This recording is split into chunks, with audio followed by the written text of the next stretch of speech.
Hello বন্ধুরা, কেমন আছেন? আশা করি ভালো আছেন। আমি আপনাদেরকে যে আগের দিনের ভিডিওটা দিয়েছি, অমরনাথ যাত্রার শেষ কি অবস্থা, প্রথম ব্যাচ যে বেরিয়েছে তাদের কি অবস্থা সেই জানার জন্য। তো আশা করি আপনাদের ভিডিওটা ভালো লেগেছে। যদিও কতিপয় ব্যক্তি দেখেছেন, সেটাও আমার সাকসেস। তাই আপনাদের কাছে আমার করজোড়ে অনুরোধ, আপনারা আমার ভিডিওগুলো দেখুন। আর যদি ভালো না লাগে তাতেও কমেন্টস করুন, ভালো লাগলেও কমেন্টস করে জানান আপনারা কী ধরনের ভিডিও দেখতে চান আমার। তাহলে আমি অনুপ্রাণিত হয়ে আপনাদের সামনে আরও এ ধরনের ভালো ভালো ভিডিও উপস্থাপন করতে পারবো। যাক, আমি আর বকবক করব না। আশা করি আপনারা ভালো আছেন। চলুন যাওয়া যাক। এরপর আমার আজকের যে প্রতিবেদন, অর্থাৎ মাসির বাড়ির থেকে জগন্নাথ মন্দিরে আসার যে রথযাত্রা, যার নাম বহুড়া যাত্রা, সেই যাত্রা সম্পর্কে আপনাদের কিছু বিস্তারিত তথ্য আমি দিচ্ছি এবং লাইভ যে কাল রথযাত্রা হয়েছে সেই রথযাত্রার ছবিও আমি আপনাদের সামনে নিয়ে আসছি।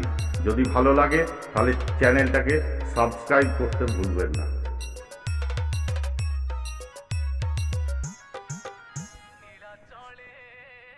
YouTube by Humming Raj.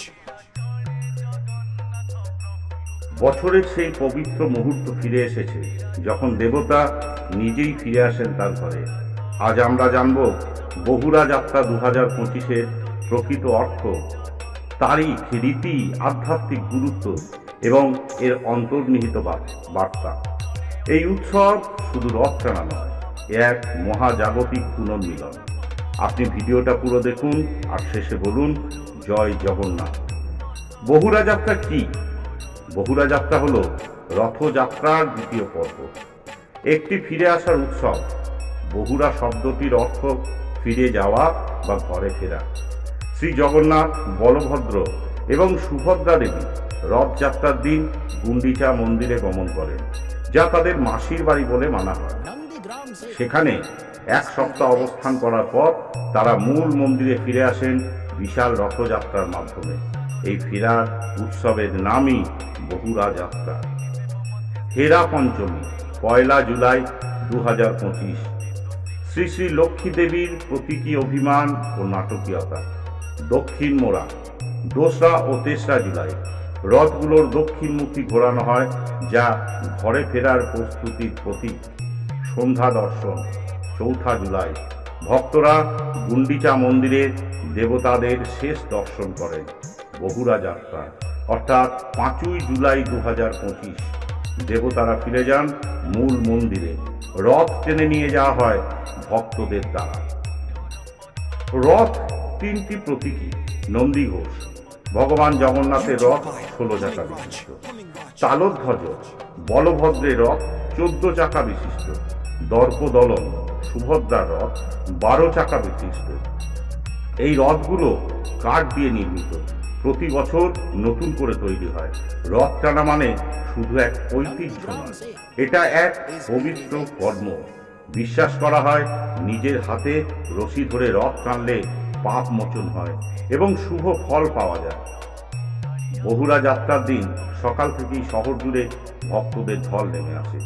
ঢাক, কাঁসর, শঙ্খধ্বনি, কীর্তন আর ভজন সব মিলিয়ে যেন স্বর্গীয় পরিবেশ সৃষ্টি হয়। দেবতাদের প্রতীকী ঘরে ফেরাকে যেন পুরো পুরী শহর আনন্দে ডুবে যায়। সেই সঙ্গে থাকে ঐতিহ্যবাহী উড়িয়া সঙ্গীত, গজল, নৃত্য, মার্শাল আর্ট প্রদর্শনী, এমন এক মিলন মেলা যেখানে ধর্ম, সংস্কৃতি ও ঐক্য এক সূত্রে বাঁধা। হিন্দু দর্শনে রথযাত্রা ও বহুড়া যাত্রা ভগবানের জাগতিক আবর্তনের অংশগ্রহণের প্রতীক। গুন্ডিচা মন্দির যাত্রা মানে লীলাস্থানে গমন, আর ফিরে আসা মানেই কর্মস্থলে পুনরাগমন। দেবতারা তাদের মহাজাগতিক দায়িত্বে পুনঃপ্রবেশ করেন। এছাড়া অনেক ভক্ত বিশ্বাস করেন এই দিনে রথ টানলে ভবিষ্যৎ উন্নত হয়, পুণ্য লাভ হয়, আত্মশুদ্ধি ঘটে এবং সংসার সুখময় হয়। রথযাত্রার সময় লক্ষ্মী দেবী জগন্নাথের সাথে না গিয়ে অভিমান করে বসে থাকেন মন্দিরে। তার সেই অভিমান ও সমঝোতা নিয়েই 1 জুলাই পালিত হয় হেরা পঞ্চমী। এই উৎসব একদিকে যেমন নাটকীয়, তেমনি তা ভক্তির এক নতুন আঙ্গিকে তুলে ধরা, ভগবান ও লক্ষ্মীর পুনর্মিলনের মাধ্যমে। এই উৎসব শুধু ভক্তি নয়, এটি এক সামাজিক একাত্মতার উদাহরণ। ধনী গরিব, জাত পাত, ধর্ম সব বাধা পেরিয়ে সবাই রপ্তানি।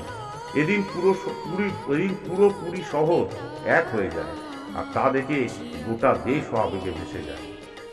বগুড়া যাত্রা আমাদের শেখায় প্রকৃত ভক্তি মানে অপেক্ষা, ভালোবাসা, আবার এক হওয়া। ভগবান যেমন ফিরে আসেন ঘরে, তেমনি আমরাও যেন ফিরে আসি আমাদের মূল সত্তায়।